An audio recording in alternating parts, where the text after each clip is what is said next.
What's good, everybody? It's your boy Mac. I'm back. Now let's react. Okay. I got another video. This one is Quirks Make No Sense. Okay, let's watch it. Let's see what it's about. I already feel like I'm gonna get annoyed because it's the same person who rated all the girls of Class 1A. So let's watch this. I'm ready. You're telling me that this guy can intentionally set his own face on fire with relatively no harm, but will receive a permanent burn mark from a steaming kettle of water heated from a regular kitchen stove? A quick Google search tells me that water boils at about 212 degrees Fahrenheit, while a literal matchstick burns at around 1300 degrees Fahrenheit.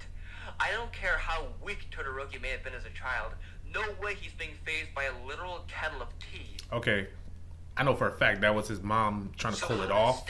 That's why that happened. Exactly? She tried to cool off the burn with her ice powers, and that created the burn. Paralyze people by Yeah, it's a lot. blood, Okay, right? it's a lot. But how does licking someone's blood off a knife paralyze his opponents? There are three main quirk types: emitter, transformation, and mutation. There is also accumulation, but that's not really important right now. My hero doesn't really have a magic system. So is Stain's quirk some kind of telepathic ability? Can he really just paralyze anyone but his brain just tells him he can only do it by licking blood? Is he like the Chuck McGill of the My Hero universe? I guess we'll never know. This quirk's probably deeper, honestly. On the topic of blood-related quirks, how does Toga generate clothing from her quirk? Before we get to that, does she even generate clothing with her quirk? We see that her Uraraka costume melts away when transforming into that big lip chick from the Hero License arc, but she transforms into her naked. This seems to imply generating clothing as part of her power set. So how does drinking someone's blood allow you to create the clothing the person was wearing? I personally think he's thinking too deep right now. I mean, these powers could come with more to it. It might not just be blood. So why does One For All manifest differently for Deku and All Might? When All Might wants to use his strength, his muscles grow ginormous. So why does Deku emit lightning when he uses his strength? Which brings up another question. Does lightning emission count as a quirk? If he wants to light a candle, he can just use One For All in his fingertips and light the wick, right?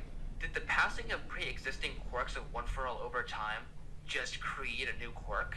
That's a possibility. That is a possibility. I mean, we all see it. So I'm going to go under the assumption that quirk mutations are biological in nature and not magical like Scarlet Witch or something. Monoma cannot copy mutation type or heteromorphic type quirks. So how fucked up does your body have to be in order for Monoma's quirk to be rendered inert by it? We've seen that he's copied Bakugo and Kirishima's quirks, and there must be something different inside their bodies that allow for their quirks. And it's not like he can't grow body parts to copy a quirk. He was able to grow a horn from copying Eri. So why can't he copy every mutation type quirk like Ojiro or Hakakure? That's a good point. That's a good point. So Mirio explains that since two things can't be at the same place at once, when he phases into the ground, physics just shoots him up into the air so that he can regain his impermeability. But he can exit his permeable state whenever he chooses with all the air molecules around. So it stands to reason he'd get stuck in the ground like the Hulkbuster suit when Thanos played the hell out of Bruce Banner in Endgame. If he is able to phase in and out of his quirk around air molecules, he should be getting a mouthful of dirt every time he tries that physics trick again. Luckily for Aizawa, that's a good point. I won't be talking about his borderline magic, sentient bandages, Doctor Strange's Cloak of Levitation ripoff today. I want to take a deeper dive into his quirk, Eraser. So he can disable the work of an enemy quirk user if he stares at them funny. He has been seen erasing both Todoroki and Bakugo's quirks, so he can disable the function of the body that can activate a quirk, but it won't work on things that don't need activation, like horns or permanent invisibility. So could he erase Ojiro's tail? I doubt it. It is a biological appendage that requires activation by the quirk user. So could Aizo make his tail go limp if he stares at it? Does Suyu's entire body count as a quirk? Her tongue, fingers, and her body that allows her frog-like agility all require constant focus from Suyu. So would she just go limp as well? On a side note, what would happen if Aizo I doubt it again. Himself?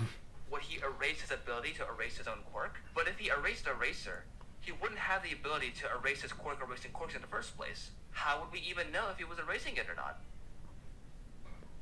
Is it really a big deal in this universe if you don't have a quirk? Cause guns seem to work just fine on most villains in this universe.